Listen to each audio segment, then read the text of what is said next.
امی بابا چاہتے تھے کہ وہ اپنی زندگی میں ہی مجھے اپنے خاندان کے ساتھ رشتے میں جوڑ دیں تاکہ ان کے بعد مجھے کوئی تکلیف نہ ہو۔ ہمارے رشتے کے بعد جلد ہی شادی کی تیاریاں بھی ہونے لگی۔ میری اماں بہت خوش تھیں اور سارا دن کپڑے، زیور اور دیگر شادی کی چیزیں بنوانے میں مصروف رہتیں۔ بابا بھی ان دنوں ریٹائرمنٹ کا سوچ رہے تھے اور بابا چاہتے تھے کہ شادی سے پہلے مجھے بھی کسی کاروبار میں لگا دیں اور مجھے اپنے پیروں پر کھڑا کر دیں تاکہ میں کسی کا محتاج بھی نہ رہوں۔ شادی کے دن تک امی کاموں میں لگی ہوئی تھیں۔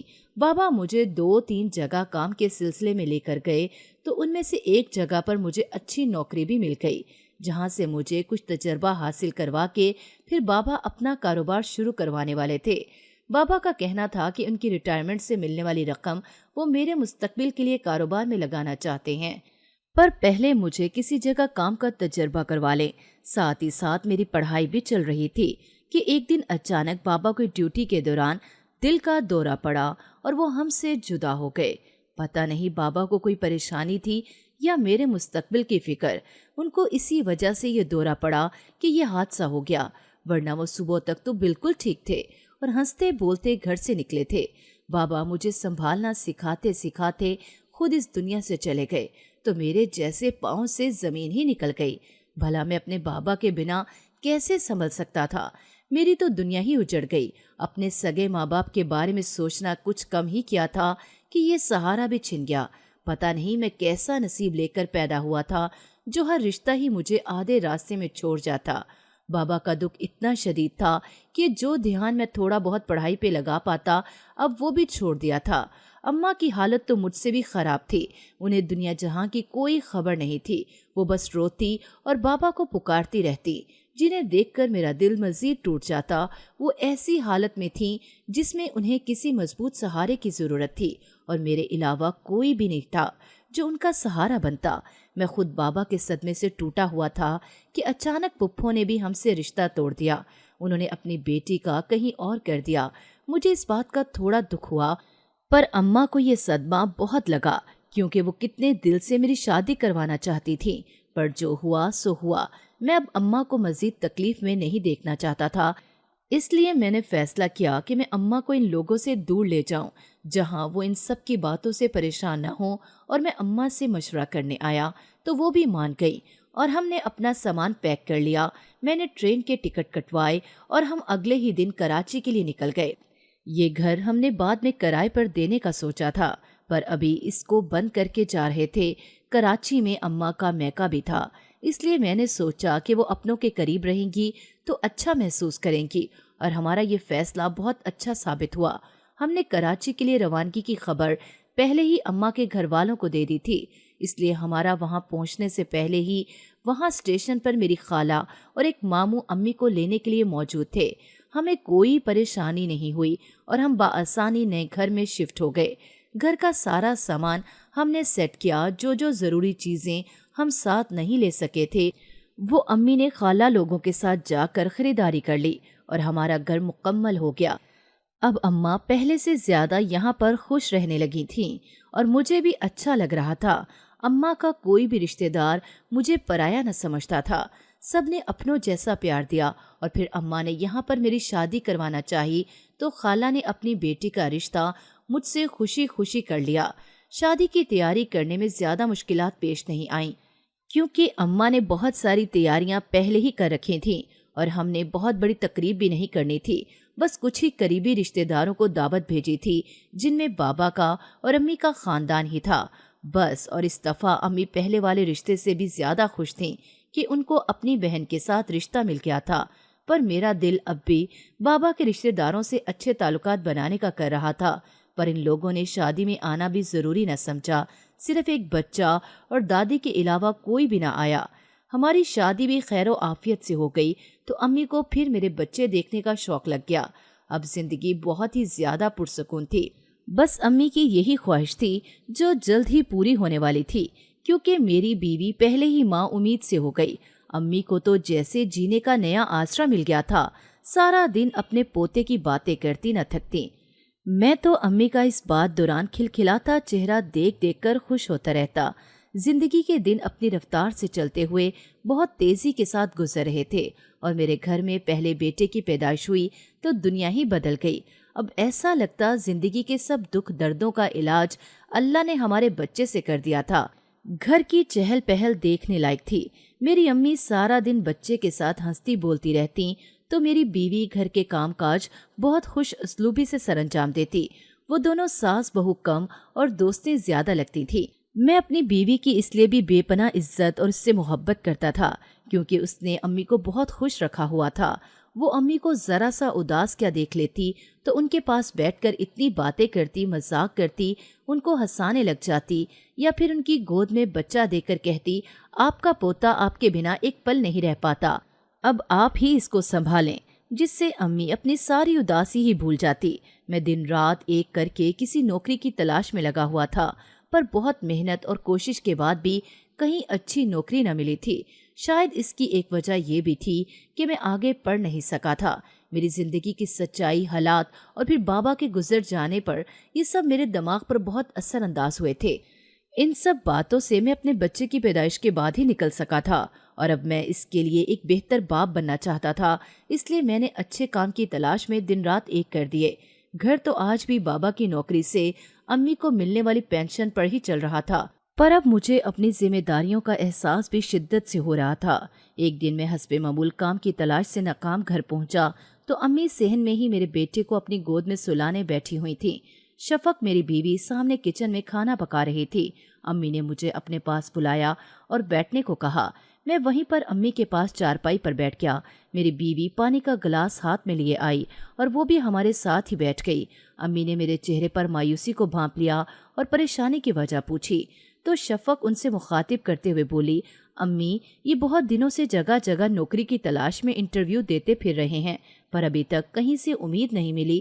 تو امی نے کہا کہ کیا ضرورت ہے اس طرح کی تکلیفیں اٹھانے کی، بھلا تمہارے بابا نے جو اپنی ریٹائرمنٹ کے پیسے تمہارے کاروبار کے لیے رکھے تھے وہ کس دن کام آئیں گے۔ یہ کہہ کر امی نے مجھے کہا، کل صبح چیک مجھ سے لے لینا اور جتنے بھی پیسے چاہیے تم کوئی اچھا کاروبار شروع کرنا۔ بابا نے بھی یہی کوشش کی تھی کہ میں کوئی کاروبار سیکھ لوں، پر مسلسل بدلتے حالات کی وجہ سے میں سیکھ نہ سکا۔ میں نے امی سے کہا کہ ابھی آپ یہ پیسے اپنے پاس ہی رکھیں، میں کچھ لوگوں سے مشورہ کر کے پتہ کروں گا کہ کون سے کاروبار میں پیسے لگانا ٹھیک رہیں گے، پھر سوچ سمجھ کر اچھی جگہ سے کاروبار شروع کریں گے۔ امی نے ابھی تک وہ پیسے محفوظ کیے ہوئے تھے کیونکہ گھر میں کسی چیز کی کوئی کمی نہیں تھی۔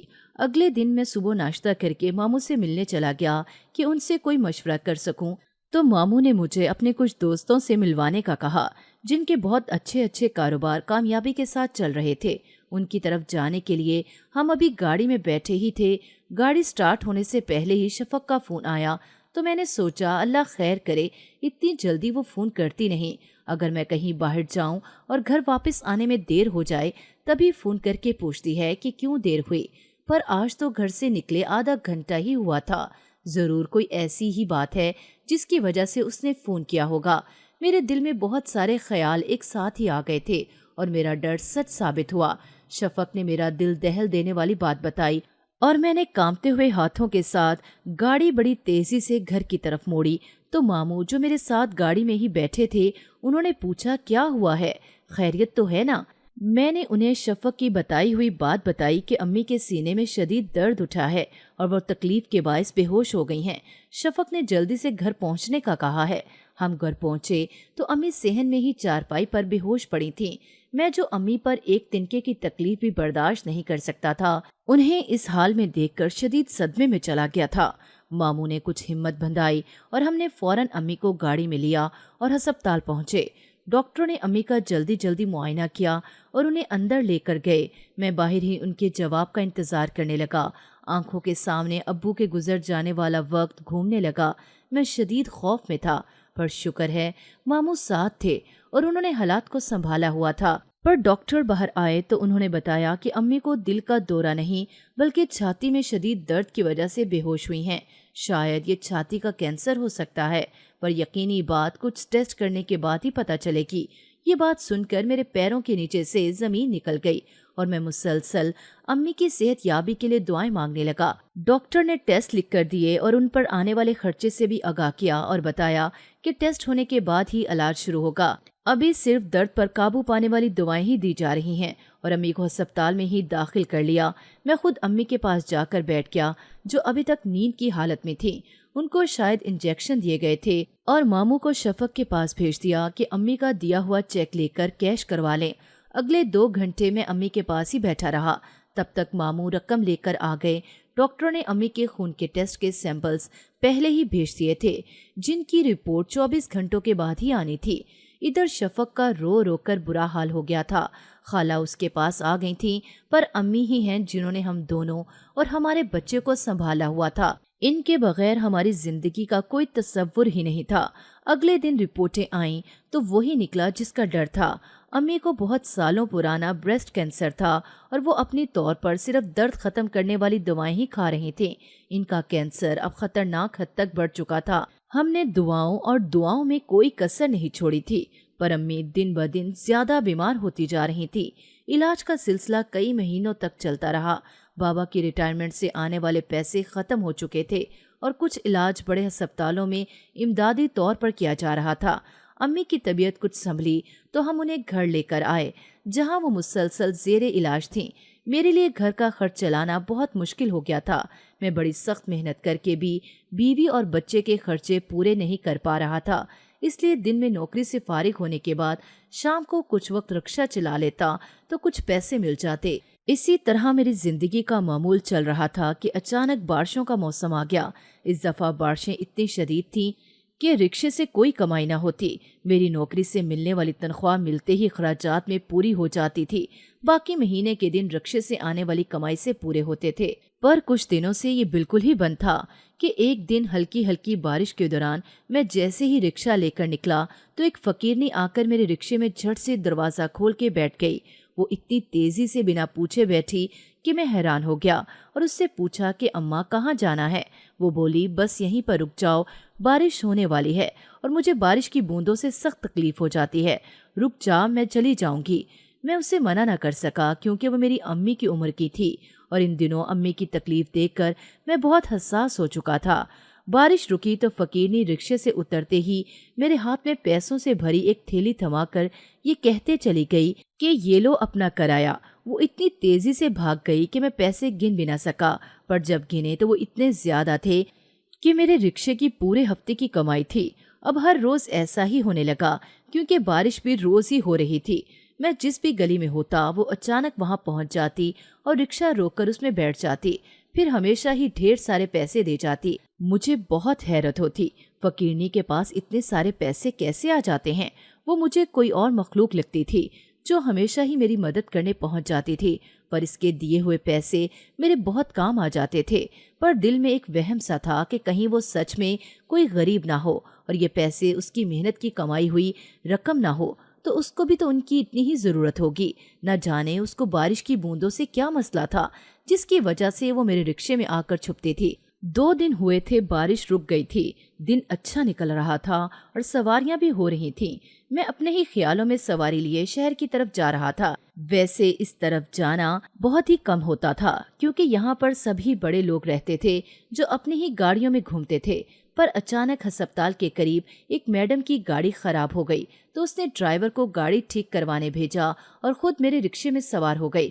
میں اس کو لے کر اس طرف آیا تھا کہ اچانک میری نظر ایک گاڑی میں بیٹھی عورت پر پڑی۔ مجھے اپنی آنکھوں پر یقین نہ ہوا، یہ تو وہی فقیرنی تھی۔ اس بار تو اس کے رنگ ڈھنگ ہی الگ تھے، وہ بڑی میڈم بنی بیٹھی تھی۔ میں نے سوچا آج تو بارش بھی نہیں ہو رہی کہ یہ کسی کی گاڑی میں پناہ لینے بیٹھی ہو، یقیناً اس بات میں کوئی راز ضرور ہے۔ میں نے بھی سواری کو اپنی منزل پر اتارا اور اس فقیرنی کو دیکھنے رک گیا۔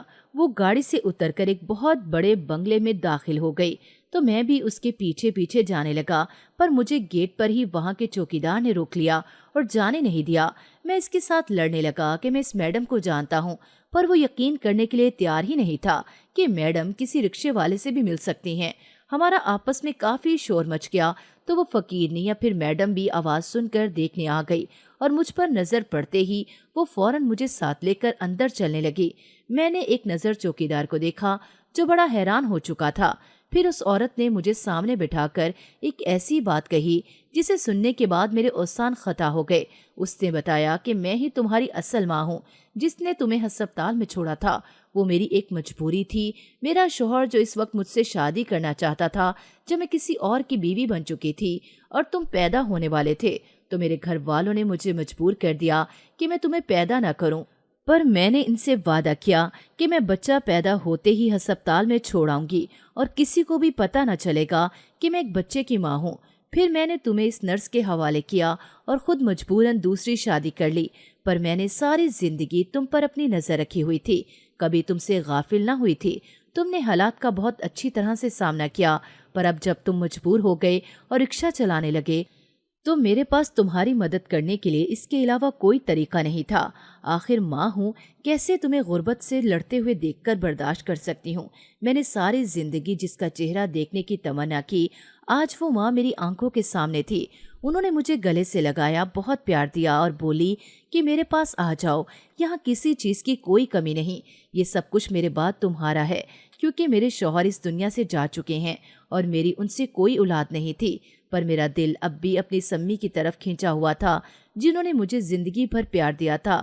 میں بھاگتا ہوا وہاں سے نکل آیا اور گھر آ کر اپنی امی کے قدموں میں بیٹھ گیا۔ امی کی طبیعت پہلے سے کافی بہتر تھی۔ انہوں نے مجھے اٹھا کر ہمیشہ کی طرح اپنے پاس بٹھایا اور میرا چہرہ دیکھتے ہی میرے دل کی بات سمجھ گئیں۔ یہی امی تھی جو مجھے ایک نظر دیکھتے ہی میرے دل کی کیفیت جان لیتی تھی، اور آج بھی ویسا ہی ہوا تھا۔